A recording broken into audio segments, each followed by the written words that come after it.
रिमी रिमी झिमी बरसेला पनिया।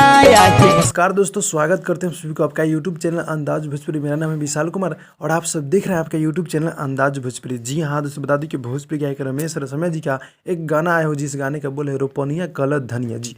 इस गाने पर काफ़ी गजब का रील्स वीडियो बनाया है जो कि हमारे भोजपुरी गायक रमेश रसमिया अपने एक्टर्स के साथ जो कि रील्स वीडियो बनाए जो कि आप लोग पहले देखे हैं।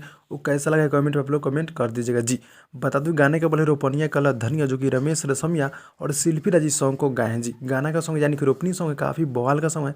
बता दी कि भोजपुरी इंडस्ट्री जी पासवान स्टार गायक ऐसा यानी कि वीडियो लाया जो कि पूरा तरह से बवाल है। जी वीडियो की बात की जाए तो वीडियो बहुत ही हाई लेवल का है, यानी कि वीडियो की बात की जाए तो जाकर आप लोग देख लीजिएगा फटाफट वायरल भोजपुरी यूट्यूब चैनल के माध्यम से। जी वीडियो बहुत ही गजब का है, यानी कि आप परिवार के साथ भी बैठ कर इस गाने को देख सकते हैं, सुन सकते हैं, कहीं से कोई दिक्कत ना है। जी गाना बहुत ही गजब का है, बवाल का, मुझे बहुत ही अच्छा लगा है।